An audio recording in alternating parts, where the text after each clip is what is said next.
Hi friends, welcome to Praveen sir classes. మొదటిసారి మన YouTube ఛానల్ని చూస్తున్న ప్రతి ఒక్క అభ్యర్థి ఇప్పుడు మన ఛానల్ని సబ్స్క్రైబ్ చేయండి. ఈ వీడియో కనుక నచ్చినట్లయితే లైక్ చేయండి. మీ ఫ్రెండ్స్ అందరికీ పోటీ పరీక్షలకు ప్రిపేర్ అవుతున్న ప్రతి ఒక్క ఆస్పిరెంట్కి ఈ వీడియో లింక్ని షేర్ చేయండి. ఇక ఈరోజు ఆగస్టు 16, 2025 వార్తలు నిలిచిన జాతీయ అంతర్జాతీయ రాష్ట్రాంశాల గురించి, వార్తలు నిలిచిన వ్యక్తులు, అవార్డులు, పుస్తకాలు, మరి క్రీడా సంబంధిత సమాచారం, ఒక్కొక్క అంశాన్ని వివరంగా తెలుసుకుందాం. అంతకంటే ముందుగా నిన్నటి డైలీ కరెంట్ అఫైర్స్ వీడియోలో అడిగిన ప్రశ్నకి వివరణతో కూడిన సమాధానాన్ని చూద్దాము. సో క్వశ్చన్ వచ్చేసి, ఇటీవల వార్తలు నిలిచిన ఒక టాపిక్ని ఆధారంగా చేసుకొని అడగడం జరిగింది. మనం రీసెంట్గా దేశంలోనే అత్యున్నత న్యాయస్థానమైన సుప్రీంకోర్టు ఇచ్చిన ఒక తీర్పు ఏ విషయంలో, తెలంగాణ రాష్ట్రంలో నామినేటెడ్ ఎమ్మెల్సీల విషయంలో, ఆ వివాదం గురించి ఆల్రెడీ లాస్ట్ 2 days బ్యాక్ మన డైలీ కరెంట్ అఫైర్స్ వీడియోలో ఇన్ డీటెయిల్గా డిస్కస్ చేశాము. ఆ కంటెక్స్ట్లో ఈ క్వశ్చన్ అడిగాను. సో ఇక్కడ క్వశ్చన్ మరొకసారి చూడండి. ప్రస్తుతం భారతదేశంలో ద్విసభా విధానం అమల్లో ఉన్న రాష్ట్రాలు ఎన్ని, అవి ఏంటి? So direct question. ఇక్కడ అబ్జర్వ్ చేస్తే దేశంలోనే అత్యున్నత చట్టసభ ఏంటి మనకి?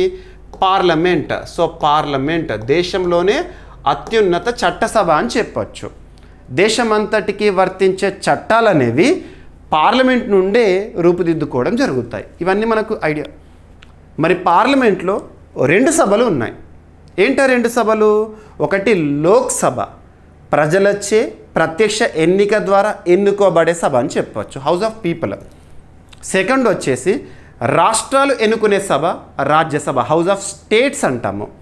అలా పార్లమెంట్లో చట్టసభలో 2 హౌజెస్ ఉన్నాయి కదా, ద్విసభ విధానం అనేది ఉంది.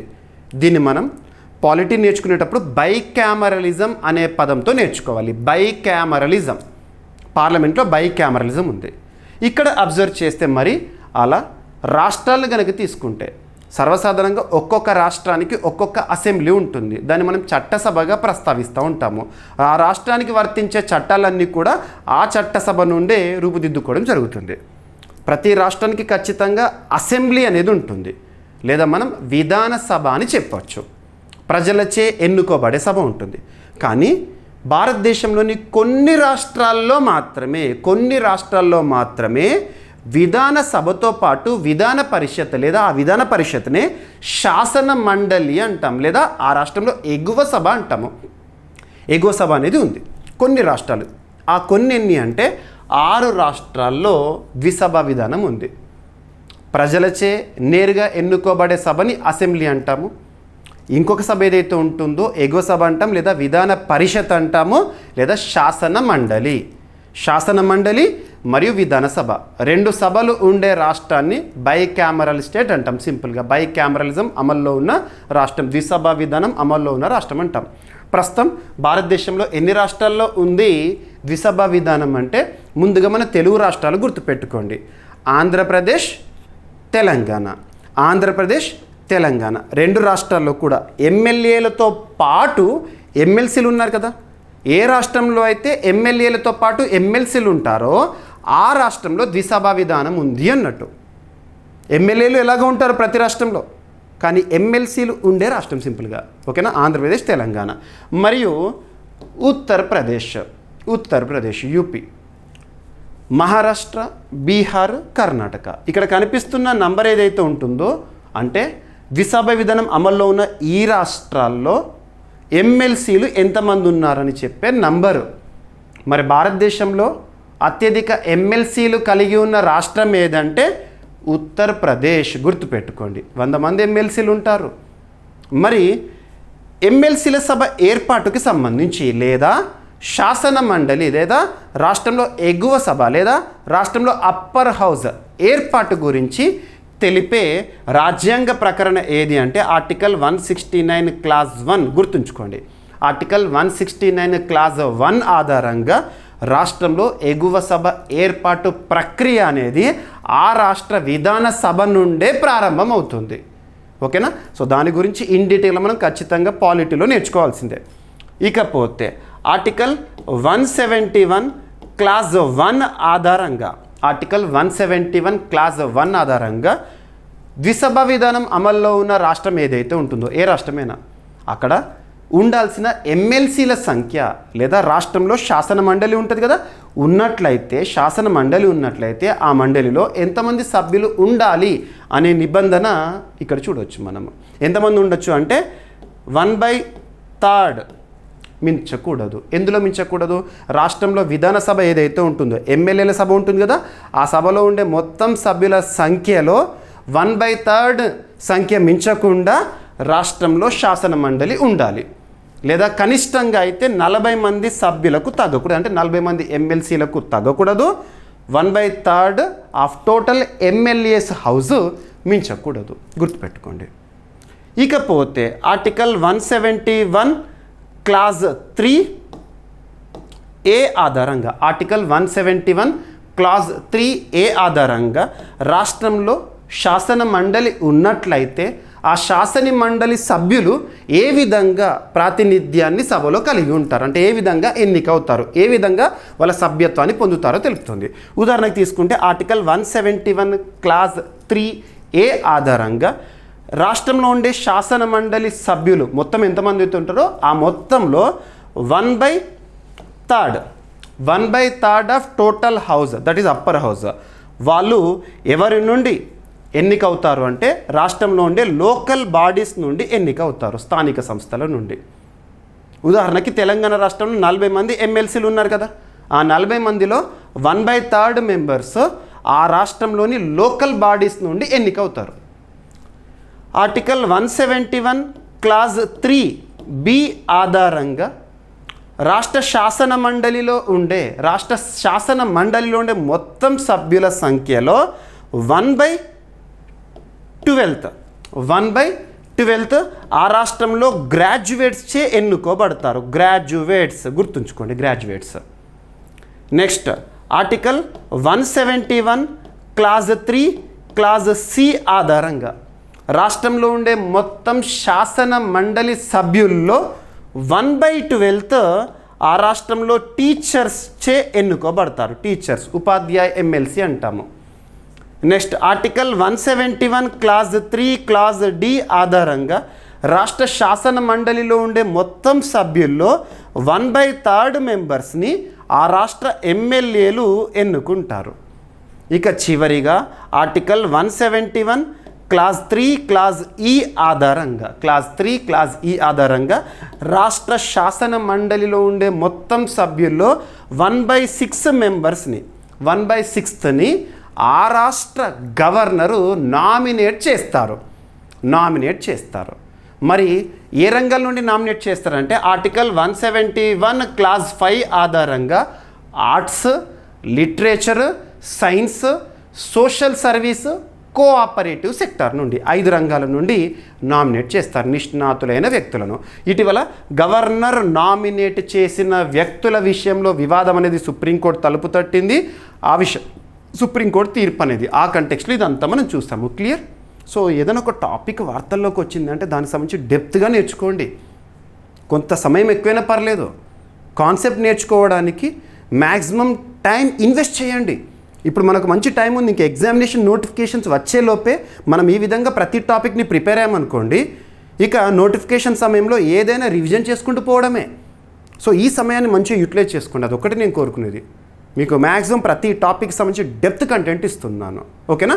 సో చూడండి, ఇక్కడ మీకు కరెంట్ పాలిటీలో భాగంగా ఈ ఆర్టికల్స్ లింక్ చేశాను అంతే.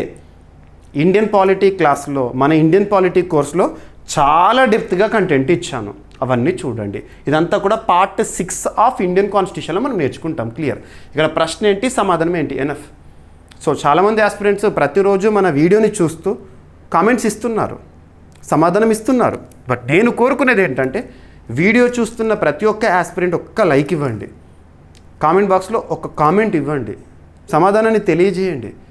వెరీ ఇంపార్టెంట్ టాపిక్స్ని ప్రతిరోజు ఒక్కొక్కటి చొప్పున క్వశ్చన్ అడుగుతున్నాను. డెఫినెట్గా రానున్న పోటీ పరీక్ష ఏదైనా, ఏ స్థాయి పోటీ పరీక్షనా, వీటి నుండే తప్పనిసరిగా క్వశ్చన్స్ వచ్చే అవకాశాలు ఉంటాయి. మళ్ళీ ఎగ్జామినేషన్ అయిన తర్వాత నేనే చూపిస్తాను, ఆ రోజు నేను ఈ టాపిక్ని డిస్కస్ చేస్తాను చూడండి అని చెప్పేసి లైవ్లో చెప్తాను ఎలాగో, ఓకేనా? సో ఈరోజు ప్రశ్న వీడియో చివరిలో ఉంటుంది.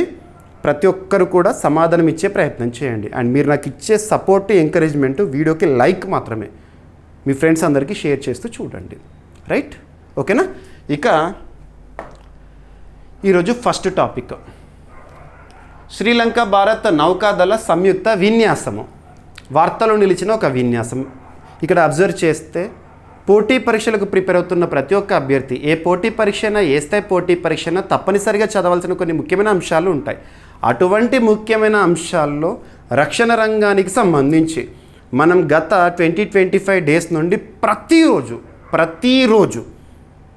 1 లేదా 2 టాపిక్స్ని ఎక్స్క్లూజివ్గా రక్షణ రంగానికి సంబంధించే వార్తల్లో చూస్తున్నాము. డిఫెన్స్, మరి ఆ రక్షణ రంగానికి సంబంధించి ఏ టాపిక్స్ చూస్తున్నాం అయితే వార్తల్లో నిలుస్తున్న విన్యాసం గురించే కానివ్వండి, లేదంటే ఇటీవల రక్షణ రంగానికి సంబంధించి మన రక్షణ రంగ అవసరాలు తీర్చుకోవడంలో భాగంగా ఏ దేశం నుండి ఏ ఆయుధాన్ని దిగుమతి చేసుకుంటున్నాం, డిఫెన్స్ ఇంపోర్ట్స్ అంటాం, వాటిపైన కానివ్వండి, లేదా అంతర్జాతీయ స్థాయిలో రక్షణ రంగానికి సంబంధించి గణాంకాలతో కూడిన నివేదికలు ఏవైతే విడుదలవుతున్నాయో వాటిపైన కానివ్వండి, ఉదాహరణకి సిప్రీ రిపోర్ట్, లేదంటే గ్లోబల్ ఫైర్ పవర్ ఇండెక్స్ ఇలాంటివి, లేదంటే పూర్తి స్వదేశీ పరిజ్ఞానంతో తయారవుతున్న ఆయుధ సంపత్తి పైనే కానివ్వండి, లేదంటే భారతదేశంలో రక్షణ రంగానికి సంబంధించి డిఫెన్స్ అక్విజిషన్ కౌన్సిల్ ఇటీవల వేటికి ఆమోద ముద్ర వేస్తోంది. నెక్స్ట్ భారతదేశంలో రక్షణ రంగానికి సంబంధించి ఇటీవల వార్తలు ఇచ్చిన ఒప్పందాలు ఏంటి, ఇవి చాలా ఇంపార్టెంట్. ఇక్కడ అబ్జర్వ్ చేస్తే వార్తలో నిలిచిన విన్యాసం, ఏదైనా ఒక విన్యాసం గురించి మనం నేర్చుకునేటప్పుడు ఏ పాయింట్స్ పైన తప్పనిసరిగా ఫోకస్ చేయాలి, ఏ పాయింట్స్ కవర్ చేసుకోవాలంటే వార్తలో నిలిచిన ఆ విన్యాసం పేరేంటి, ఆ విన్యాసంలో ఎన్ని దేశాలు పార్టిసిపెంట్స్ లేదా ఎన్ని దేశాలకి సంబంధించింది ఆ విన్యాసము, మూడవది వచ్చేసి ఆ దేశాల పేర్లేంటి, నాలుగవది వచ్చేసి త్రివిధ దళాల్లో ఆ విన్యాసం ఏ దళానికి సంబంధించింది, ఆర్మీకి సంబంధించిందా, నేవీకి సంబంధించిందా, ఎయిర్ ఫోర్స్కి సంబంధించిందా. నెక్స్ట్ ఈ సంవత్సరం వార్తల్లోకి వచ్చిన విన్యాసము ఎక్కడ జరిగింది లేదా జరుగుతుంది లేదా జరగబోతోంది. నెక్స్ట్ ఆ విన్యాసము చరిత్రలో మొట్టమొదటిసారి ఎప్పుడు ప్రారంభమైంది, ఏ ఇయర్ నుండి జరుగుతుంది ఆ విన్యాసము, ఈ సంవత్సరం జరుగుతున్న విన్యాసం ఎన్నవ ఎడిషన్. ఎనఫ్ ఈ పాయింట్స్. ఇక మిస్లీనియస్, ఆ విన్యాసంలో పాల్గొన్న రెజిమెంట్ ఏంటి, ఇటువంటివి, షిప్ ఏంటి, అటువంటివి. ఓకేనా. సో ఇక్కడ అబ్జర్వ్ చేస్తే విన్యాసం పేరు వచ్చేసి స్లినెక్స్. సో పేరు చూడండి. ఎందుకు పేరు చూడండి అని ప్రత్యేకంగా చెప్తున్నానంటే మనం చదివే ప్రతి ఒక్క పాయింట్ కూడా డెప్త్గా ఉండాలి. Read in between the lines, ఒక్కొక్క లెటర్కి మధ్యలో కూడా అర్థాన్ని వెతకగలగాలి. సో స్లినెక్స్ అంటున్నాను. సో సింపుల్గా చూడండి, శ్రీలంక ఇండియా నావల్ ఎక్సర్సైజ్ అయిపోయింది. Sri Lanka India naval exercise. So అంటే ఈ విన్యాసంలో ఎన్ని దేశాలు పాల్గొంటున్నాయి అన్నట్టు, శ్రీలంక ఇండియా 2 దేశాలు. ఆ దేశాలు ఏంటి, శ్రీలంక ఇండియా. త్రివిధ దళాల్లో ఎవరికి సంబంధించింది, నావీ, నావల్, నావికా దళానికి సంబంధించి. కథం. సో చూడండి ఎంత ఈజీగా కవర్ అవుతుందో. రీసెంట్గా మనం చూస్తే సింబెక్స్ విన్యాసం గురించి చూసాము. ఇలాంటివన్నీ కూడా చూడాలి. ఓకేనా. ఇక మరి ఈ సంవత్సరం జరుగుతున్న ఈ నావల్ ఎక్సర్సైజ్కి ఆతిథ్యం ఇచ్చిన దేశం ఏది, అయితే భారత లేకపోతే శ్రీలంక. ఒకసారి భారత ఆతిథ్యంలో అయితే నెక్స్ట్ టైం శ్రీలంక, ఈసారి శ్రీలంక అయితే నెక్స్ట్ టైం భారత. అలాగా ఈసారి శ్రీలంక ఆతిథ్యంలో ఈ విన్యాసం ప్రారంభమైంది. ఓకేనా. సీ ఫేజ్, హార్బర్ ఫేజ్ 2 కూడా. మరి చరిత్రలో మొదటిసారి స్లినెక్స్ అనే విన్యాసము ఎప్పుడు ప్రారంభమైందంటే 2005 సంవత్సరంలో ప్రారంభమైంది. స్లినెక్స్. మరి ఈ సంవత్సరం జరుగుతున్న విన్యాసం ఎన్నవదంటే 12వ ఎడిషన్. కథం. చాలు ఈ విధంగా. ఓకేనా. సో చూడండి, స్లినెక్స్ 2025 శ్రీలంక ఇండియా నావల్ ఎక్సర్సైజ్. ఓకేనా. సో ఆగస్టు 14th నుంచి 18th వరకు శ్రీలంకలో జరుగుతోంది. ఈ రోజు నుండి మళ్ళీ ఫేజ్ అనేది చూస్తున్నాము. సో ఇక్కడ హార్బర్ ఫేజ్, సీ ఫేజ్ 2 ఫేజెస్లో. రైట్, సరిపోతుంది. అందులో పాల్గొనే శ్రీలంకకి సంబంధించిన షిప్లు ఏంటి, ఇవన్నీ కూడా అంత డెప్త్గా అడగరు. జస్ట్ నేను చెప్పిన 7 పాయింట్లు ఏవైతే ఉంటే అవి కవర్ అయితే సరిపోతుంది. ఓకేనా. చరిత్రలో మొదటిసారి ఎప్పుడు స్టార్ట్ అయింది, ఓకేనా, 2005. ఈ సంవత్సరం 12వ ఎడిషన్ స్లినెక్స్ 2025. రైట్. గత ఎడిషన్ ఏదైతే ఉంటుందో 2024 డిసెంబర్లో జరిగింది మన భారతదేశ ఆతిథ్యంలో. ఈ సంవత్సరం శ్రీలంక, మళ్ళీ నెక్స్ట్ ఇయర్ జరగబోయేది ఎప్పుడు అన్నట్టు నెక్స్ట్ 2026లో భారత ఆతిథ్యంలో జరుగుతుంది. సో ఇలా ఓకేనా. సో శ్రీలంక రాజధాని కొలంబో, కరెన్సీ వచ్చేసి శ్రీలంక రూపీ, శ్రీలంక ప్రస్తుత అధ్యక్షుడు అనురకుమార దిశనాయకే. సరిపోతుంది. ఇక నెక్స్ట్ రక్షణ రంగానికి సంబంధించి ఇంకొక టాపిక్ లింక్ చేస్తాను. నిన్నటి రోజున మనం చూసాము 79వ స్వాతంత్ర దినోత్సవ వేడుకలు అంగరంగ వైభవంగా ఎర్రకోట పైన భారత ప్రధాని నరేంద్ర మోదీ గారు జెండా ఎగరవేయడం జరిగింది. ఆ తర్వాత జాతిని ఉద్దేశించి ప్రసంగం చూసాము ఎర్రకోట నుండి. అందులో చాలా విషయాలు మాట్లాడారు. అందులో ఒక్కొక్కటిగా చూద్దాము. సుదర్శన్ చక్ర మిషన్ గురించి మాట్లాడారు. నిన్నటి రోజున ఆగస్టు 15, 2025 రోజున సుదర్శన్ చక్ర ఇది మిసైల్ సిస్టమ్ క్షిపణి వ్యవస్థ. మనం గతంలో రీసెంట్గా ఆపరేషన్ సింధూర్ సమయంలో మన భారతదేశాన్ని ఒక కవచంలా కాపాడింది S-400 మిసైల్ సిస్టమ్. మనం రష్యా నుండి తీసుకున్న మన రక్షణ రంగ అవసరాలు తీర్చుకుంటున్నాము. అలా ఇది భారతదేశానికి ఒక ఐరన్ డోమ్ లాంటిది. ఏది? సుదర్శన్ చక్ర. పూర్తి స్వదేశీ పరిజ్ఞానంతో మనం తయారు చేసుకుంటున్నాము. మన భారతదేశం పైన అంటే ఎక్కడైతే దీన్ని ఇన్స్టాల్ చేసుకుంటామో ఆ ప్రాంతంలో విత్ ఇన్ ద ప్రెమిసెస్లో పక్క దేశం లేదా శత్రు దేశం ఏదైతే ఉంటుందో వైమానిక దాడులను కానివ్వండి, డ్రోన్స్ దాడిని కానివ్వండి, దేన్ని కూడా జరగకుండా ఒక డోమ్ లాగా కాపాడే వ్యవస్థ. సో సుదర్శన్ చక్ర అనేది బహుళ స్థాయి రక్షణ మిషన్ గురించి ప్రస్తావించారు. Same as it is S-400 లాగా పనిచేస్తుంది. ఓకేనా. సో ఇక్కడ అబ్జర్వ్ చేస్తే భారత 79వ స్వాతంత్ర దినోత్సవ సందర్భంగా భారత ప్రధాని నరేంద్ర మోదీ గారు కొత్తగా ప్రకటించిన జాతీయ భద్రతా మిషన్ ఇది.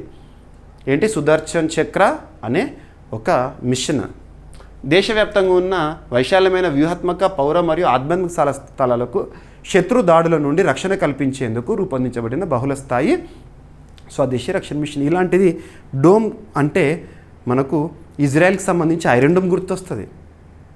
సో వాళ్ళని కాపాడుకోవడానికి ఒక డోమ్ ఉంది, ఎటువంటి దాడి జరగకుండా. గాలి నుండి వచ్చే విమానాల దాడులు కానివ్వండి, డ్రోన్స్ దాడులు కానివ్వండి, మిసైల్ దాడులు కానివ్వండి, వాటన్నిటి నుండి కాపాడడానికి ఇది. సో సుదర్శన్ చక్ర పురాణాల్లోని శ్రీకృష్ణుడి సుదర్శన చక్రం నుంచి ప్రేరణ పొందిన పదం. అది సాంస్కృతిక వారసత్వానికి ఆధునిక రక్షణతో మిళితం చేస్తుంది. రైట్. సుదర్శన్ చక్ర రక్షణ మంత్రిత్వ శాఖ పరిధిలో. ఓకేనా. ప్రస్తుతం ఈ మిషన్ అనేది ఇక ప్రాజెక్ట్ అనేది జరుగుతోంది. రక్షణ శాఖ మంత్రిగా ప్రస్తుతం ఎవరు విధులు నిర్వర్తిస్తున్నారు? రాజ్నాథ్ సింగ్ గారు. రైట్. ఇక సుదర్శన్ చక్ర పురాణం ఏంటంటే శ్రీకృష్ణుడి సుదర్శన చక్రం అజేయమైన రక్షణ మరియు న్యాయప్రదాతగా గుర్తింపు పొందింది. ఈ పేరుతో ప్రారంభించిన మిషన్ ద్వారా భారత రక్షణ వ్యవస్థకు సాంస్కృతిక గౌరవం, ఆధునిక అభివృద్ధి రెండింటినీ కలిపారు. మన సంస్కృతి గురించి మనకు తెలియాలి. అండ్ ఏదైనా ఒక టాపిక్ వార్తల్లోకి వచ్చిందంటే దానికి సంబంధించి ఇలాంటి లింక్స్ నేను చేస్తున్నాను. ఉదాహరణకు తీసుకుంటే రీసెంట్గా చూడండి, ఉత్తరాఖండ్ రాష్ట్ర ప్రభుత్వం ఆపరేషన్ కలనేమి అనే ఒక ఇనిషియేటివ్తో వార్తల్లోకి వచ్చింది. ఉత్తరాఖండ్ రాష్ట్రంలో తప్పుడు ప్రచారం చేసుకుంటున్న ఫేక్ సెయింట్స్ ఉంటారు కదా, ఆధ్యాత్మిక గురువులుగా చెప్పుకుంటూ తిరుగుతున్న వాళ్ళు ఉంటారు కదా, తప్పుడు వ్యక్తులు, వాళ్ళను గుర్తించడానికి ఆపరేషన్ కలనేమి. కలనేమి అనే పదం ఎక్కడి నుండి వచ్చింది మనకు తెలుసు. రామాయణంలో మనం చూస్తే హనుమంతుడిని మోసం చేసిన ఒక సద్గురుగా హనుమంతుని ముందు కనబడిన ఒక రాక్షసుడి పేరు కలనేమి. ఇలాంటివి లింక్ అవ్వాలి. ఓకేనా. మన గురించి మనకు తెలియాలి, మన సంస్కృతి గురించి. సో ఇలాంటి బహుళస్థాయి మిసైల్ సిస్టమ్స్ అమెరికాలో అయితే నోరాడ్ అనేది ఉంది, ఇజ్రాయెల్లో ఐరన్ డోమ్. భారత్లో ప్రస్తుతం బ్యాలిస్టిక్ మిసైల్ డిఫెన్స్ ప్రణాళికలు అభివృద్ధి దశలో ఉన్నాయి. భారతదేశంలో రక్షణ రంగానికి సంబంధించి పనిచేస్తున్న అత్యున్నత సంస్థ DRDO, defence research development organisation. 1958 ఇయర్లో ఏర్పాటైంది. న్యూఢిల్లీ కేంద్రంగా పనిచేస్తుంది. DRDOకి ప్రస్తుతం చీఫ్గా లేదా చైర్పర్సన్గా సమీర్ వి కామత్ గారు విధులు నిర్వర్తిస్తున్నారు. తను ఇటీవల వ్యక్తిగా కూడా వార్తల్లోకి వచ్చారు. నెక్స్ట్ ఇయర్ 2026 మే వరకు తనే DRDO చీఫ్ ఆర్ చైర్పర్సన్గా కంటిన్యూ అవుతారు. ఇక next GST, goods and services tax. So నిన్నటి రోజున జెండా వందనం తర్వాత భారత ప్రధాని గారు ఇచ్చిన ప్రసంగంలో ఇంకొకటి ఏంటంటే GST గురించి, గూడ్స్ అండ్ సర్వీసెస్ ట్యాక్స్ గురించి. ఇక GST విషయంలో భారత ప్రజలందరికీ కూడా ఒక శుభవార్త నేను చెప్తున్నాను. దీపావళి పండుగ నాటికి GSTలో మనం చాలా మార్పులు చూడబోతున్నాము, రీఫార్మ్స్ తీసుకొస్తున్నాము. సామాన్యుడికి కూడా GST అందుబాటులో ఏదైతే ఉంటుందో, ఇప్పుడు GST అంటే భారంగా చూసేవాళ్ళు ఇప్పుడు GST అనేది ఎవరిపైన కూడా ఆర్థికపరమైన భారాన్ని మోపకుండా తీసుకొస్తామని చెప్పేసి ప్రస్తుతం అందుబాటులో ఉన్న స్లాబ్స్ ఏంటి, అసలు GST అంటే బేసిక్ చూసి టాపిక్లోకి వద్దాము. GST, goods and services tax, వస్తు సేవల పన్ను. జిఎస్టీ అనేది ఏ రకమైన పన్ను అంటారు ఎగ్జామినేషన్ పాయింట్ ఆఫ్ వ్యూలో? ఇది ఇండైరెక్ట్ ట్యాక్స్, అంటే పరోక్ష పన్ను. జిఎస్టీ అనేది పరోక్ష పన్ను, ఇండైరెక్ట్ ట్యాక్స్. మనకు ట్యాక్సేషన్ సిస్టమ్ లేదా పన్ను వ్యవస్థలో 2 రకాల పన్నుల గురించి చూస్తాము. ఒకటి direct tax, 2 indirect tax. Direct tax అంటే ఏంటంటే ప్రత్యక్ష పన్ను, ఉదాహరణకి ఇన్కమ్ ట్యాక్స్, కార్పొరేట్ ట్యాక్స్ లాంటివి. ఇండైరెక్ట్ ట్యాక్స్ అంటే ఏంటంటే మనకు జిఎస్టీ ద బెస్ట్ ఎగ్జాంపుల్, గతంలో సర్వీస్ ట్యాక్స్ అలాంటివి. ఇకపోతే జిఎస్టీని భారతదేశంలో అమల్లోకి తీసుకురావడానికి రాజ్యాంగం, దేశంలోనే అత్యున్నత చట్టమైన రాజ్యాంగాన్ని సవరించడం జరిగింది. ఏ రాజ్యాంగ సవరణ చట్టం అంటే 101వ రాజ్యాంగ సవరణ చట్టం 2016. జిఎస్టీ అమల్లోకి వచ్చింది జూలై 1, 2017. అందుకే ప్రతి ఏటా జూలై 1ని జిఎస్టీ డేగా మనం సెలబ్రేట్ చేసుకుంటాము. మరి ఈ రాజ్యాంగ సవరణ ద్వారా రాజ్యాంగంలో చాలా మార్పులు వచ్చినాయి. ఒక ఆర్టికల్ గుర్తుపెట్టుకోండి, ఆర్టికల్ 279 క్యాపిటల్ ఏ. క్యాపిటల్ ఏ అంటే అర్థం ఏంటిది? ఏ క్యాపిటల్ లెటర్ అంటే ఏంటి? రాజ్యాంగం అమల్లోకి వచ్చినప్పుడు ఆర్టికల్ లేదు, మధ్యలో వచ్చింది అన్నట్టు గుర్తుపట్టాలి చూడగానే. సో ఇక్కడ క్యాపిటల్ ఏ ఉంది. జిఎస్టీ కౌన్సిల్ గురించి తెలుపుతుంది. జిఎస్టీ కౌన్సిల్ అనేది రాజ్యాంగబద్ధ సంస్థగా ఏర్పాటైంది. జిఎస్టీ కౌన్సిల్కి ఎక్స్ అఫిషియో చైర్పర్సన్గా ఫైనాన్స్ మినిస్టర్ గారు విధులు నిర్వర్తిస్తున్నారు. అంటే ప్రస్తుతం ఎవరు? నిర్మలా సీతారామన్ గారు అన్నట్టు. భారతదేశంలో జిఎస్టీ స్లాబ్స్ని నిర్ణయించేది, అంటే ఏ స్లాబ్ పరిధిలోకి ఏ వస్తువు వస్తుందని నిర్ణయించేది జిఎస్టీ కౌన్సిల్. మరి ప్రస్తుతం భారతదేశంలో జిఎస్టీ స్లాబ్స్ ఏమున్నాయంటే 0%, 5%, 12%, 18%, 28%. మినిమం బేసిక్ నీడ్స్ అన్నీ తక్కువ పన్ను పరిధిలోకి వస్తాయి. లగ్జరీ గూడ్స్ సర్వీసెస్ ఏవైతే ఉంటే ఎక్కువ పన్ను పరిధిలోకి వస్తాయి. ఇక జిఎస్టీ కలెక్షన్ సంబంధించి అఫీషియల్ డేటా అనేది ఎవ్రీ మంత్ కూడా రిలీజ్ అవుతుంది. ఉదాహరణకు మనం ఆగస్టు మంత్లో ఉన్నాము. గడిచిన జూలై నెలలో జిఎస్టీ రూపంలో ఎంత వసూలైందని చెప్పేసి భారత ప్రభుత్వం అధికారికంగా రిలీజ్ చేస్తుంది. అలా జిఎస్టీ చరిత్రలోనే highest collections for single month, every month చూస్తాం కదా data, highest collections for single మంత్గా ఏప్రిల్ 2025 రికార్డు వసూలుతో వార్తల్లోకి వచ్చింది. 2.37 lakh crore రూపీస్ ఒక నెలకి, 2.37 లక్షల కోట్ల రూపాయలు. ఇదంతా జిఎస్టీకి సంబంధించి. ప్రపంచంలో జిఎస్టీని అమలు చేసిన మొట్టమొదటి దేశం ఏదంటే ఫ్రాన్స్. మరి అటువంటిది భారతదేశంలో ఇలా 5 స్లాబ్స్ ఉన్నాయి. చాలా కాంప్లికేటెడ్గా ఉంది, పన్ను భారం పెరుగుతుంది. సో ప్రతి ఒక్కరికి కూడా జిఎస్టీ భారం అనేది పడకుండా ఒక 2 స్లాబ్స్లోనే చేస్తామని చెప్పేసి, ఆ 2 స్లాబ్స్ కూడా ఇండికేటివ్గా చాలామంది ఏ విధంగా అంచనా వేస్తున్నారు, ఇంకా అఫిషియల్ కాదు. ఒకటి 5% ఉంటుందంట, సెకండ్ది 18% ఉంటుందంట మ్యాక్సిమం. లగ్జరీవన్నీ 18%లోకి వస్తాయి. సో మనకి నిత్యావసరాలు ఏవైతే ఉంటే కనీస అవసరాలన్నీ కూడా తక్కువ పన్ను పరిధిలోకి వస్తాయి. సో ప్రస్తుతం ఎలా ఉంది చూద్దాం. ఎగ్జాంపుల్, ప్రస్తుతము మనము ఎడ్యుకేషన్ ఫీల్డ్లో ఉన్నాము. ఎడ్యుకేషన్ సెక్టార్కి సంబంధించి పన్ను వసూలు అనేది జిఎస్టీలో 18% స్లాబ్లోకి వస్తుంది. 18%. ఉదాహరణకి మన యాప్లో ఒక కోర్స్ తీసుకున్నారనుకోండి, ఒక యాస్పిరెంట్, ఉదాహరణకి మనకి ఆఫర్స్ అనేవి రన్ అవుతున్నాయి. ఒక కోర్స్ తీసుకున్నారనుకోండి, ఒక కోర్స్ తీసుకుంటున్నప్పుడు ఆ కోర్స్ వాల్యూ 1000 రూపాయలు అనుకోండి, 1000 రూపాయలు అనుకోండి. సో మీరు చెల్లించే 1000 రూపాయలు ఏదైతే మీరు పేమెంట్ చేస్తారో అందులో 18% గవర్నమెంట్కి జిఎస్టీ రూపంలో పోతుంది ఇప్పుడు. సో ఈ విధంగా ఎడ్యుకేషన్ సిస్టమ్ పైన కానివ్వండి అన్నిటిపైన కూడా పన్ను ప్రభావాలు అనేవి ఉన్నాయి. సో అవన్నీ కూడా కామన్ మ్యాన్ కూడా పన్ను ప్రభావం ఉండకూడదు, తగ్గించాలి, భారాన్ని తగ్గించాలనే ఆలోచనలో ఇట్లా చేస్తున్నారు. గుర్తుంచుకోండి, ఒక మంచి రీఫామ్గా. వాస్తవంగా జిఎస్టీ అనేది పెద్ద రీఫాము. ఇప్పుడు అందులో మరొకసారి మాడిఫైడ్ రీఫామ్గా చెప్పొచ్చు ఇక. ఓకేనా? భారత ప్రధాని గారు చెప్పారు. సో కేంద్ర ప్రభుత్వం ప్రస్తుతం అమల్లో ఉన్న 4 స్థాయిల జిఎస్టీ రేట్ల 5%, 12%, 18%, 28% అండ్ 0%, మొత్తం 5 అనుకోవచ్చు స్థానంలో 2 ప్రధాన స్లాబ్లు కలిగిన సులభీకృత జిఎస్టీ వ్యవస్థను ప్రతిపాదిస్తుందండి. ఈ ప్రతిపాదనను గ్రూప్ ఆఫ్ మినిస్టర్స్కి సమీక్ష కోసం పంపించారు. నెక్స్ట్ జనరేషన్ జిఎస్టీ రీఫార్మ్స్లో భాగంగా చెప్తున్నారు. ఇక రానున్న రోజుల్లో 2 స్థాయిలు ఉంటాయట కదా, ఒకటేమో స్టాండర్డ్ స్లాబ్, ఒకటి మెరిట్ స్లాబ్. స్టాండర్డ్ స్లాబ్ అంటే ఎక్కువ భాగం వస్తువులు సేవలు ఇందులోకి వస్తాయి. ఇక మెరిట్ స్లాబ్ అంటే అవసరమైన సామాజికంగా ప్రాధాన్యమైన కాస్ట్లీ గూడ్స్ అవి ఇందులోకి వస్తాయి. ఓకేనా? గుర్తుపెట్టుకోండి. రైట్? ఎందుకు అంటే పన్నుల వర్గీకరణలో ఉండే గందరగోళాన్ని తగ్గించడం. ఉదాహరణ తీసుకుంటే ఏ స్లాబ్లోకి ఏ వస్తువు వస్తుందని చాలామందికి తెలియదు. ఉదాహరణకి ఎడ్యుకేషన్ ఎందులోకి వస్తుందని ఎడ్యుకేషన్ ఫీల్డ్లో ఉన్న మనకు తెలుసు. ఎడ్యుకేషన్ ఫీల్డ్లో ఉన్నాం కాబట్టి ఏ వస్తువు ఎందులోకి వస్తే మనకు తెలుసు, కానీ కామన్ మ్యాన్కి తెలియాలి కదా. సో సింపుల్గా పన్ను అర్థమయ్యే విధంగా తీసుకొస్తారు అన్నట్టుగా. రైట్? 1 నేషన్ 1 ట్యాక్స్లో భాగంగా జిఎస్టీ అనేది అమల్లోకి వచ్చింది ఇప్పటికే. రైట్? ఇక నెక్స్ట్ 79వ స్వాతంత్ర దినోత్సవ వేడుకల ప్రత్యేకతని కనుక మనం చూస్తే నిన్నటి రోజున భారత ప్రధాని గారు ఎర్రకోట నుండి చేసిన ప్రసంగము, జెండా వందనం తర్వాత చేసిన ప్రసంగం అనేది చరిత్రలోనే భారత ప్రధాని గారు నరేంద్ర మోదీ గారు ఇచ్చిన ప్రసంగాల్లో అత్యంత సుదీర్ఘ ప్రసంగంగా చరిత్రలోకి ఎక్కింది. మరియు ఎర్రకోట నుండి స్వాతంత్ర దినోత్సవ వేడుకల్లో వరుసగా 12వసారి ప్రసంగం ఇవ్వడము, జెండా వందనం చేయడం అనేది కూడా రికార్డు. గతంలో ఇందిరాగాంధీ గారి పేరిట ఉన్న రికార్డుని బద్దలు కొట్టడం జరిగింది, గుర్తుంచుకోండి. సో ఇక్కడ అబ్జర్వ్ చేస్తే 2025 ఆగస్టు 15 అంటే 79వ స్వాతంత్ర దినోత్సవాన్ని దేశభక్తి ఉత్సాహంతో నిర్వహించారు. మరి ఈ సంవత్సరం థీమ్ ఏంటి, అది ఇంపార్టెంట్.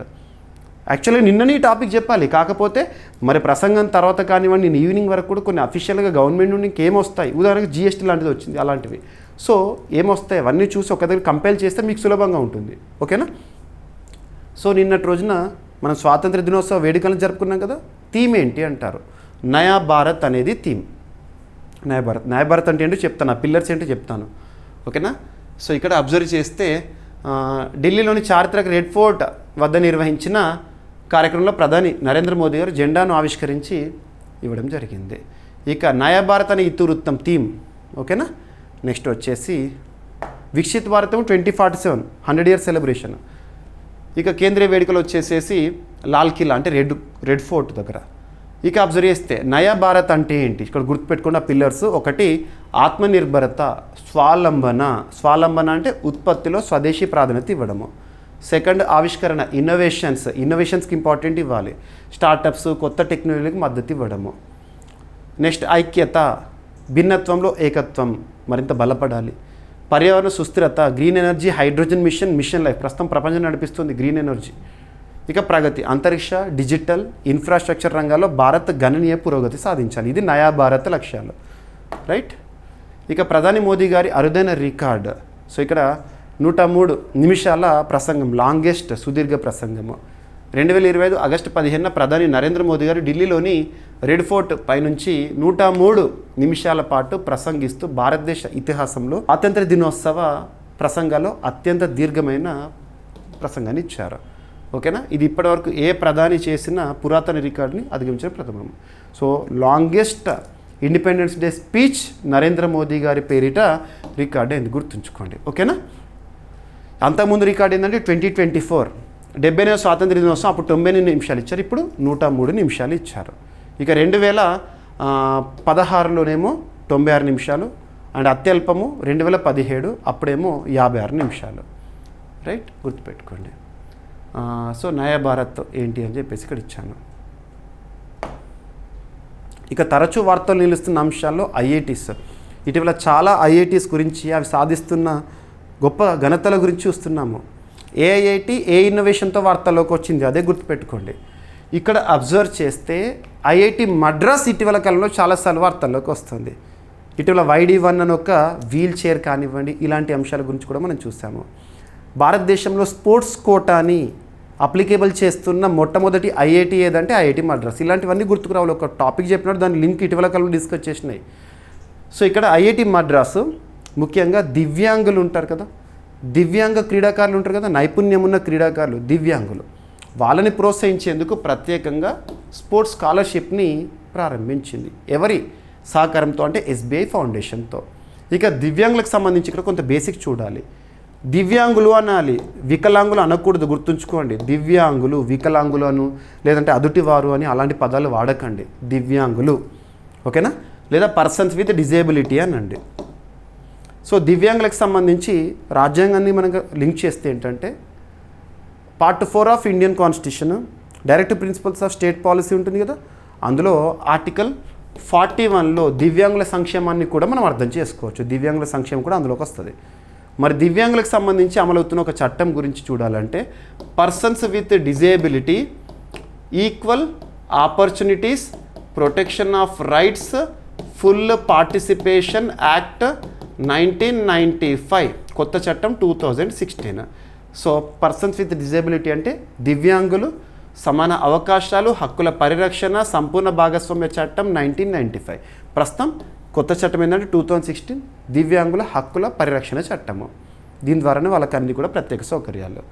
ఇకపోతే IIT Madras, Indian institute of technology Madras, SBI foundation సహకారంతో భారతదేశంలో దివ్యాంగ పారా అథ్లెట్లు ఎవరైతే ఉంటారో వాళ్ళని ప్రోత్సహించడం కోసం క్రీడా స్కాలర్షిప్లని ప్రారంభించింది. డైరెక్ట్ గుర్తుంచుకోండి ఎవరెవరు.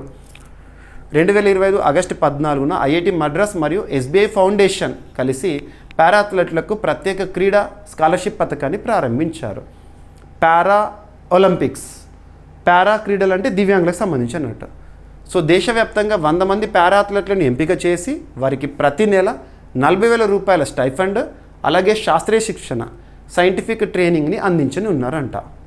దేశీయ అంతర్జాతీయ స్థాయిలో పారా అథ్లెట్లను ప్రోత్సహించడం అనేది ఉద్దేశం ఇందులో. ఓకేనా. సో స్కాలర్షిప్ ఎంత అవన్నీ కూడా చూడండి సరిపోతుంది. Right, enough. ఇక నెక్స్ట్ భారతదేశానికి సంబంధించి కొన్ని ప్రోడక్ట్స్ ఉంటాయి. జిఏ ప్రోడక్ట్స్ మనం చాలాసార్లు డిస్కస్ చేస్తూ ఉంటాం. పోటీ పరీక్షల కొనంలో జిఏ టాపిక్ అనేది ఎగ్జామినర్కి ఫేవరెట్ టాపిక్, చాలాసార్లు క్వశ్చన్స్ వస్తాయి. అలా కొన్ని ప్రాంతాలకు సంబంధించి ప్రాంతం పేరు పెట్టి చెప్పగానే ఒక ప్రోడక్ట్ గుర్తొస్తాయి అలాంటివి. ఇక్కడ ఏంటంటే మన భారతదేశానికి పరిమితమైన కొన్ని ప్రత్యేకమైన ఫ్రూట్స్ని వేరే దేశాలకు ఎగుమతి చేయడం ఇలాంటివి చూస్తూ ఉంటాము.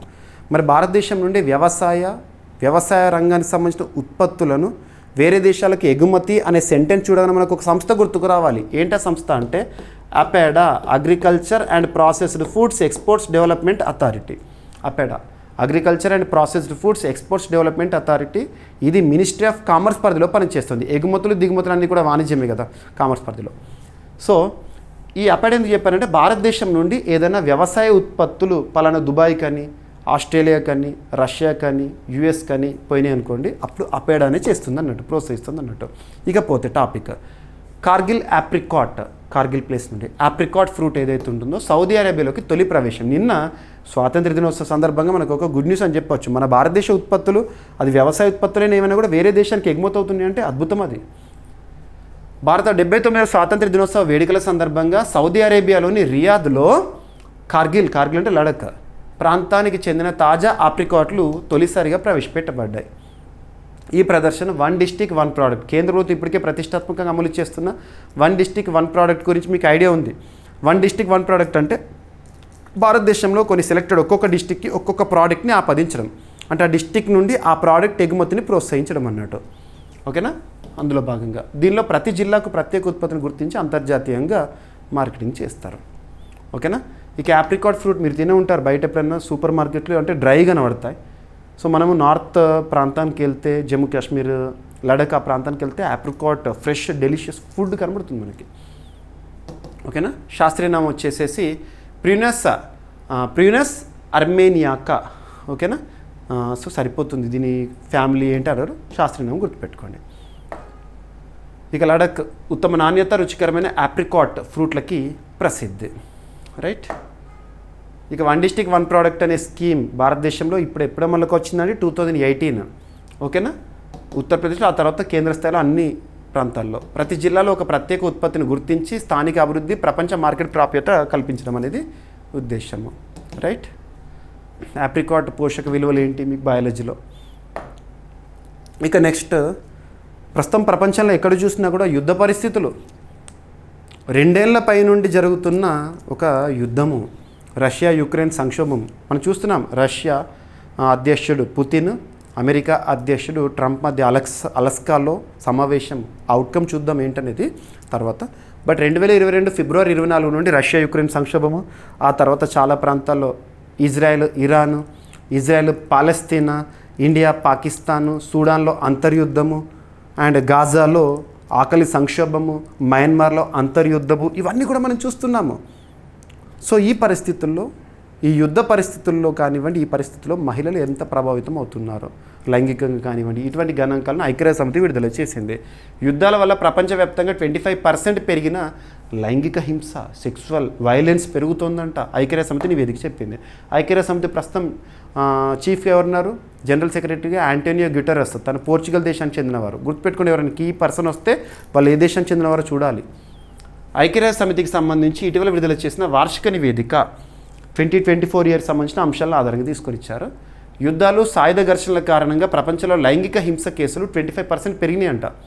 2024లో 4,600 మందికి పైగా బాధితులు లైంగిక హింస నుంచి బయటపడ్డారని యుఎన్ ప్రధాన కార్యదర్శి ఆంటోనియో గుటెరస్ వెల్లడించారు. ఓకేనా. ఇక ముఖ్యాంశాలు. బాధిత ప్రాంతాలు సెంట్రల్ ఆఫ్రికన్ రిపబ్లిక్, ఆఫ్రికా ఖండంలో, Congo, Haiti, Somalia, south Sudan. ఇక్కడ ఎక్కువగా లైంగిక వేధింపులు జరుగుతున్నాయి యుద్ధ పరిస్థితుల్లో. ఓకేనా. 2024 గణాంకాలు చూస్తే 4600 మందికి పైగా లైంగిక హింసకు గురయ్యారంట. ఇందులో ఎక్కువ మంది ప్రభుత్వేతర మిలిటెంట్ గుంపులు లేదా ప్రభుత్వ బలగాల చేత బాధితులయ్యారట. ఇక 2023 గాజా సంఘటనల ప్రభావం. 2023 అక్టోబర్ 7న హమాస్ మిలిటెంట్ దాడుల తర్వాత పలు ప్రాంతాల్లో అత్యాచారాలు, లైంగిక దాడులు చోటు చేసుకున్నట్లు నివేదిక చెప్పింది. ఇక నిషేధ జాబితాలో చేర్చబడిన 63 సంస్థలు, ప్రభుత్వ బలగాలు, తిరుగుబాటుదారుల బృందాలు అలా చూడొచ్చు, సరిపోతుంది. Israel, right. ఇక ఐక్యరాజ్య సమితి 1945 అక్టోబర్ 24న ఏర్పాటైంది. న్యూయార్క్ USA కేంద్రం పనిచేస్తుంది. ప్రస్తుతం ప్రధాన కార్యదర్శిగా ఆంటోనియో గుటెరస్. తను పోర్చుగల్ దేశానికి చెందినవారు. ఇలాంటి వ్యక్తుల గురించి చూస్తే వాళ్ళు ఏ దేశం అని అడుగుతున్నారు పోటీ పరీక్షల్లో. ఉదాహరణకి WHO చీఫ్ లేదా డైరెక్టర్గా ఉన్న టెడ్రస్ అదనం ఇథియోపియా దేశానికి చెందినవారు. అండ్ ఇంటర్నేషనల్ ఒలింపిక్ కమిటీ చీఫ్గా ఇటీవల ఒక మహిళ వచ్చింది. 130 years చరిత్రలో మొట్టమొదటిసారి. క్రిస్టీ కోవెంట్రీ, తను జింబాబ్వే దేశం. ఇవన్నీ చూడాలి.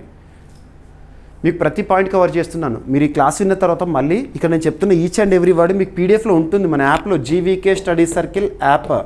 సో మన కోర్సెస్ అన్ని పైన కూడా ఈరోజే లాస్ట్ డే ఆఫర్. ఈరోజు నైట్ 11 o'clock ప్రతి కోర్స్ పైన నేను ఇచ్చిన భారీ ఆఫర్ అనేది క్లోజ్ అవుతుంది. ఆ లోపలే యూటిలైజ్ చేసుకోండి. ఓకేనా. సో మన యాప్లో అన్ని కోర్సుల పైన ఆఫర్స్ అనేవి ఇండిపెండెన్స్ డే సందర్భంగా ఇచ్చాను కదా. సో ఈ రోజుతో ఆఫర్స్ అనేవి క్లోజ్ అవుతాయి. ఓకేనా. సో ఇజ్రాయెల్ రాజధాని ఏంటి, ఎవరు, రైట్.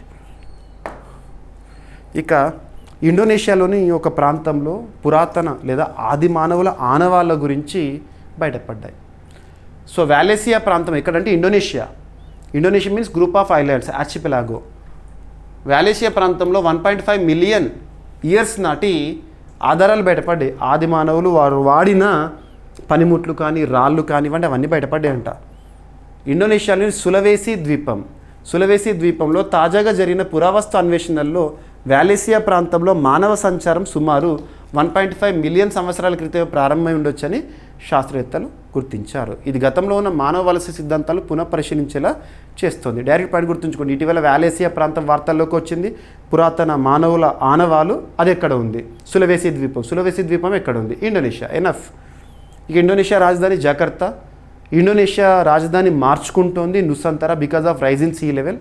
జకర్తా అనేది మునిగిపోతుంది కాబట్టి గుర్తుపెట్టుకోండి. ఇటీవల ఇండోనేషియా ఎక్కువగా ఎప్పుడు వార్తల్లోకి వస్తుందంటే విపత్తులతో, వాల్కనో ఎరప్షన్స్ కానివ్వండి, ఎర్త్క్వేక్స్ కానివ్వండి, సునామీస్ కానివ్వండి, అటువంటివి, రైట్. ఇక 2.5 కోట్ల ఏళ్ల నాటి తిమింగల శిలాజం ఆస్ట్రేలియాలో లభ్యమైందంట. ఆ కొత్త జాతికి జాంజుసెటస్ డులాడి అనే పేరు పెట్టారంట ఇప్పుడు. ఓకేనా. సో శాస్త్రవేత్తలు ఆస్ట్రేలియా తీరంలో 2.5 కోట్ల ఏళ్ల నాటి ఒక చిన్న తరహా తిమింగల శిలాజాన్ని తాజాగా కనుగొన్నారు. ఇది ఇప్పటి వరకు గుర్తించని కొత్త జాతికి చెందినదిగా చూస్తున్నారు. దీనికి ఏం పేరు పెట్టారు? జాంజుసెటస్ డులాడి. ఇటీవల వార్తలోకి వచ్చింది. అదేంటి? ఆ శిలాజం దాదాపు 2.5 crore years బ్యాక్ దంట. ఓకేనా, సరిపోతుంది. తిమింగలం. ఓకేనా.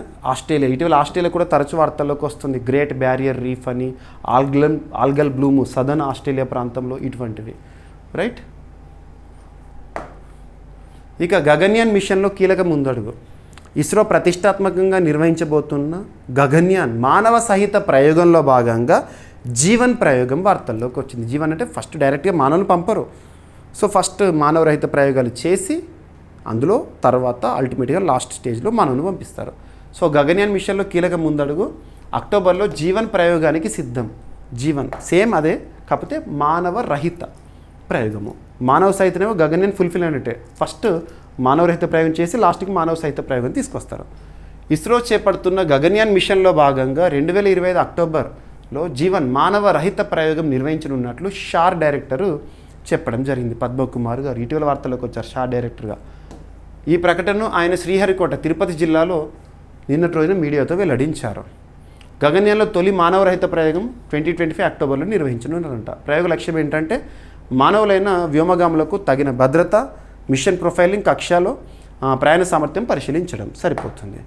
అండ్ ఇస్రోకి సంబంధించి ఇటీవల మనం చూస్తున్న చాలా అంశాలు, నిసార్ ప్రయోగం గురించి చూడండి, July 30, 2025, very very very important.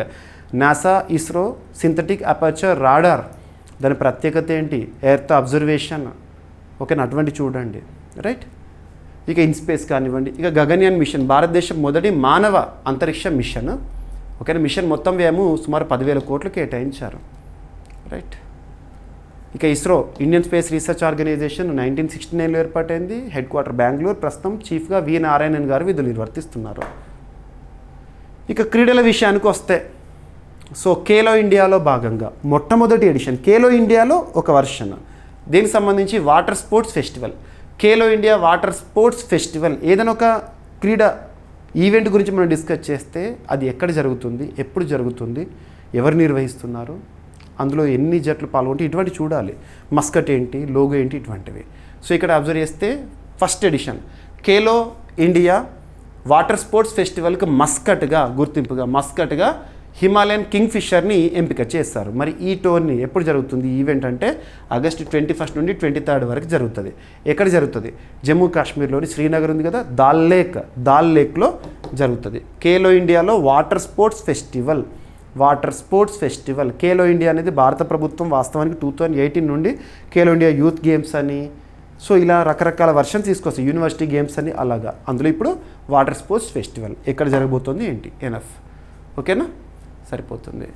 ఈ festival Jammu Kashmir sports council, కేంద్ర యువజన వ్యవహారాలు, ఖేలో ఇండియాని ఏ కేంద్ర మంత్రిత్వ శాఖ పరిధిలో చూడొచ్చు అంటే ministry of sports and youth affairs. ప్రస్తుతం కన్సర్న్ మినిస్టర్గా మన్సుఖ్ మాండవీయ గారు ఉన్నారు, రైట్. మరి ఇందులో మెడల్ ఈవెంట్స్ ఈ వాటర్ స్పోర్ట్స్ ఫెస్టివల్లో ఏమేమి జరుగుతాయట అంటే ఇప్పుడు రోయింగ్ ఒకటి, కెనోయింగ్ ఒకటి అండ్ కయాకింగ్, ఓకేనా.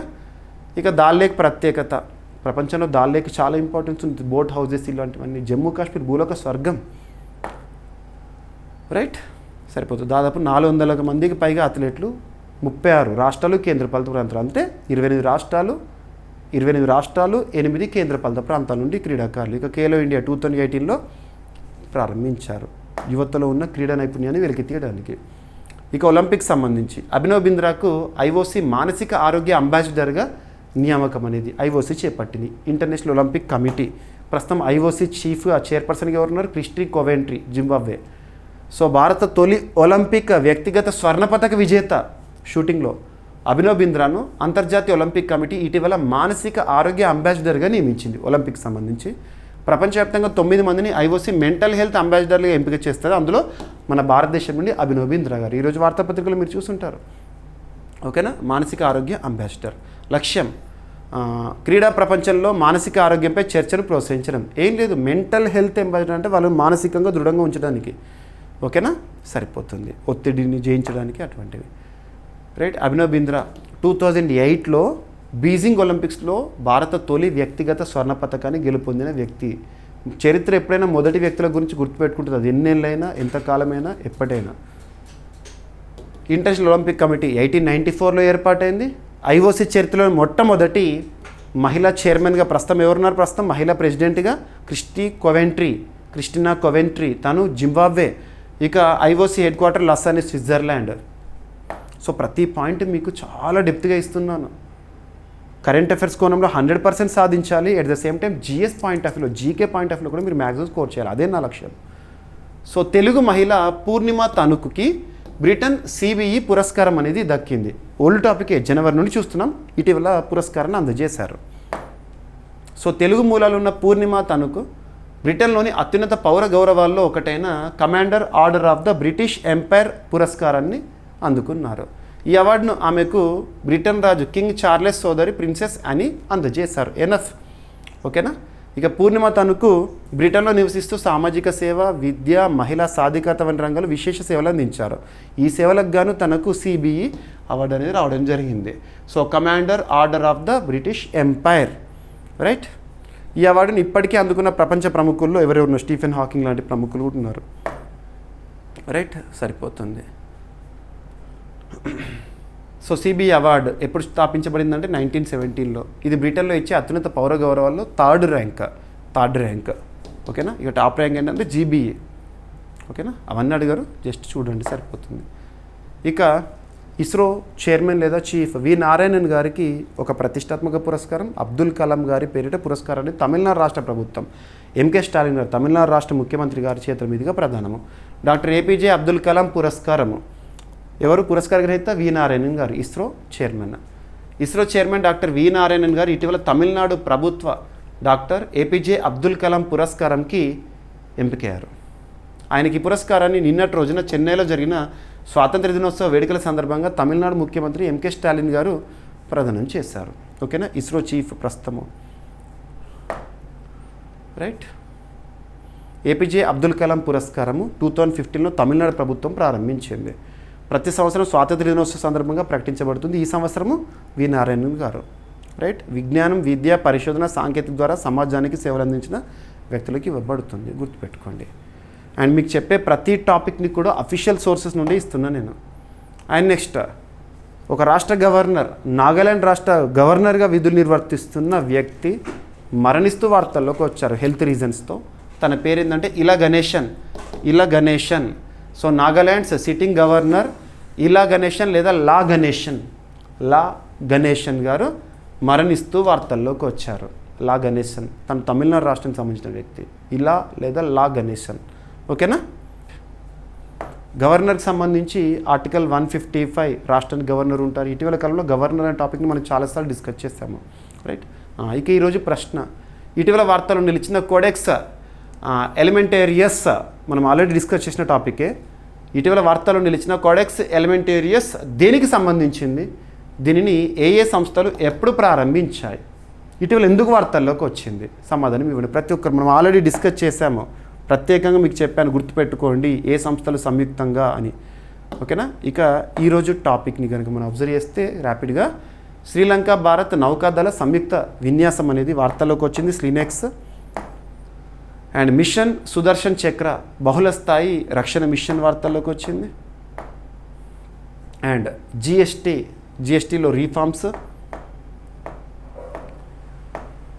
అండ్ 79వ స్వాతంత్ర దినోత్సవ వేడుకలకు సంబంధించి థీమ్ ఏంటి, ప్రత్యేకతలు ఏంటి? అండ్ భారత ప్రధాని నరేంద్ర మోదీ గారి సుదీర్ఘ ప్రసంగ రికార్డు వార్తల్లోకి వచ్చింది. అండ్ ఐఐటి మరియు ఎస్బీఐ ఫౌండేషన్ పారా అథ్లెట్స్కి ప్రోత్సాహం ఇచ్చేందుకు స్కాలర్షిప్స్ ప్రారంభము. అండ్ కార్గిల్ ఆప్రికాట్ సౌదీ అరేబియాలోకి ప్రవేశం అని చెప్పేసేసి. అండ్ యుద్ధాల వల్ల ప్రపంచవ్యాప్తంగా 25% లైంగిక హింస పెరిగిందని ఐక్యరాజ్యసమితి చెప్తున్న నివేదిక. అండ్ వాలేసియా ప్రాంతం ఇండోనేషియాలో 1.5 మిలియన్ సంవత్సరాల నాటి ఆధారాలు. అండ్ 2.5 కోట్ల ఏళ్ల నాటి తిమింగల శిలాజం ఆస్ట్రేలియాలో లభ్యం, దాని పేరేంటి? అండ్ గగన్యాన్ మిషన్లో కీలక ముందడుగు పడబోతోంది అక్టోబర్లో G1 ప్రయోగము. And Khelo India water sports festival Dal లేక్లో స్టార్ట్ కాబోతోంది. అండ్ మస్కట్ ఏంటి? సో ఇక్కడ మనం అబ్జర్వ్ చేయొచ్చు దాల్ లేక్లో. ఓకేనా, Himalayan kingfisher is the మస్కట్గా. అండ్ అభినవ్ బింద్రాకు IOC మానసిక ఆరోగ్య అంబాసిడర్గా నియమించింది. అండ్ తెలుగు మహిళ పూర్ణిమ తణుకుకు బ్రిటన్ CBE పురస్కారము. ఈ పురస్కారం ప్రత్యేకత ఏంటి? And doctor APJ Abdul Kalam పురస్కార గ్రహీతగా డాక్టర్ వి నారాయణన్ గారు. And La Ganesan Nagaland sitting governor గారు కనుమూస్తూ వార్తల్లోకి వచ్చారు. అండ్ క్వశ్చన్, ఇటీవల వార్తలు నిలిచిన కోడెక్స్ ఎలిమెంటేరియస్ దేనికి సంబంధించింది? దీన్ని ఏ సంస్థలు ఎప్పుడు ప్రారంభించినాయి? సో ప్రతి ఒక్కరు సమాధానం ఇవ్వండి. మీకు ఇక్కడ ఆయన ప్రతిరోజు చెప్తున్న టాపిక్స్ని మీకు అఫీషియల్ సోర్సెస్ నుండి తీసుకుంటున్నాను. ప్రెస్ ఇన్ఫర్మేషన్ బ్యూరో కానివ్వండి, న్యూస్ ఆన్ ఎయిర్ కానివ్వండి, అండ్ జాతీయ స్థాయిలో గుర్తింపు పొందిన వార్తాపత్రికలు రీజనల్ ఇష్యూస్ కోసము మళ్ళీ క్రాస్ వెరిఫికేషన్ చేస్తూ ప్రభుత్వ వెబ్సైట్ల నుండి చూస్తూ సో ప్రతి ఒక్కటి కూడా ఇస్తున్నాను. అండ్ క్లాస్ చెప్పిన తర్వాత PDF అప్లోడ్ చేస్తున్నాను, యాప్లో డౌన్లోడ్ చేసుకోండి. అన్ని కోర్సులపైన ఆఫర్స్ అనేవి ఈరోజు ఎండ్ అయిపోతున్నాయి. సో బిగ్గెస్ట్ ఆఫర్స్ ఇస్తున్నాను ప్రస్తుతము. సో తీసుకోండి ఈరోజే. అండ్ మన యాప్ ఇన్స్టాల్ చేసుకోండి. యాప్ లింక్ని మీకు మన వీడియో కింద కామెంట్ బాక్స్లో ప్రొవైడ్ చేస్తాను. లింక్ క్లిక్ చేసి ఇన్స్టాల్ చేసుకొని, లేదంటే మీరు GVK స్టడీ సర్కిల్ అని ప్లే స్టోర్లో టైప్ చేయండి. GVK study circle app visible అవుతుంది. ఓకేనా, ఏమైనా మిస్లేనియస్ టాపిక్స్ ఉంటే రేపటి క్లాస్లో జోడించి మళ్ళీ డిస్కస్ చేద్దాం. రేపు కలుద్దాం. Thank you.